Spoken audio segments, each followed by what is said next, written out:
The most powerful skill you can learn: goal setting.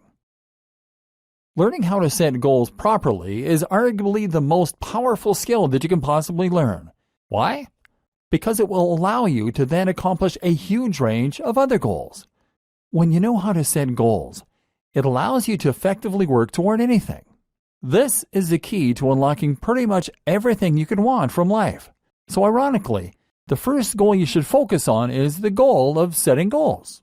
And until now, you've probably been doing it all wrong. The problem with your current goals. How can a goal be wrong? Sure, any objective is a worthwhile one, but the way that you phrase your goals and structure them is going to massively change your likelihood of finding success. Let's take weight loss as an example, because it's one of the most straightforward goals that is easiest to implement.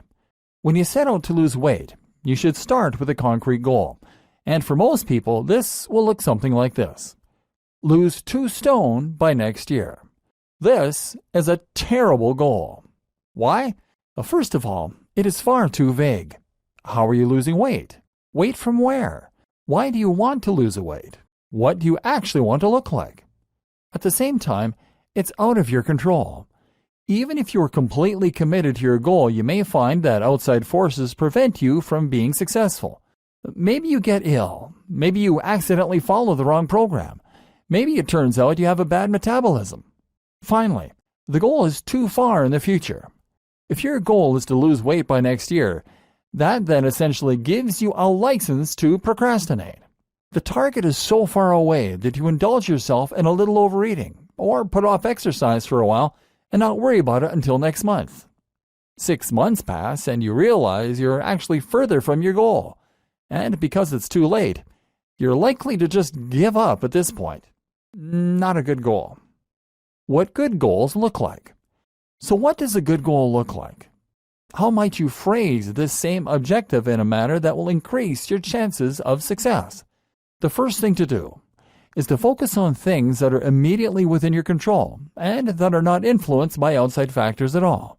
These goals should be things that you can accomplish in a guaranteed manner and that you will be immediately graded on a pass-fail basis. So for instance, instead of aiming to lose 2 stone by next year, you would use this goal. I will work out 3 times a week every week for at least 15 minutes.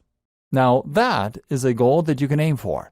Regardless of your metabolism or of injury or of any other outside factor, this is a goal that you can accomplish. It also means you can't put off the goal. And it means you'll never reach that disappointing point where you can no longer stand any chance of completing it. And at any point in your life, there is no reason that you can't set out to accomplish this goal and expect to be successful.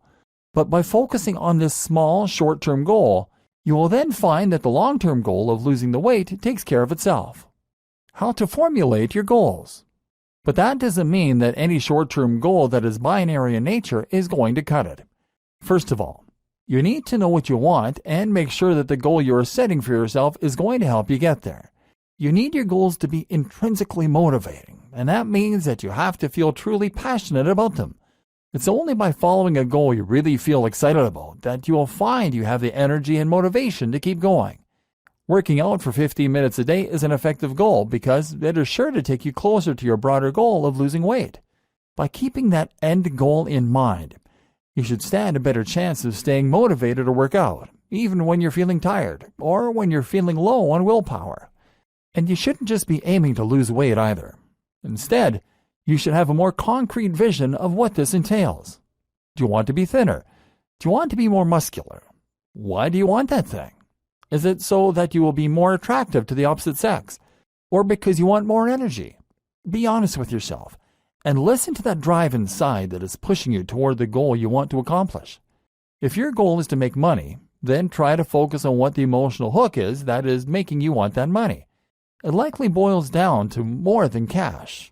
Maybe it's status you really want, power, confidence, freedom. Only by really understanding the true nature of your own dreams can you A, take the fastest route to accomplishing them, and B, maintain the drive and motivation you're going to need to get there. This is going to require some soul searching. Moreover, you need to ensure that the goals are achievable and realistic, and that you have broken them down into small enough steps. Case in point, our goal for weight loss is to work out 15 minutes per day. That's a tiny amount, but it works because it's achievable and realistic. If you make your goal harder, such as working out for an hour a day, then you're going to find you're quickly disappointed when you can't find the time or the energy. You'll put off the exercise and make excuses.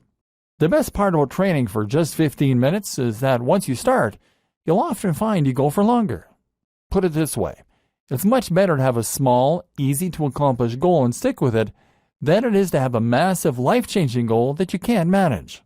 But of course, if you're making your goal smaller, that means that it will take you longer to reach the eventual destination you're gunning for.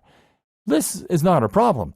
This is just another thing you need to accept if you want to accomplish anything. Things worth having take time. Take small, steady steps and enjoy the journey.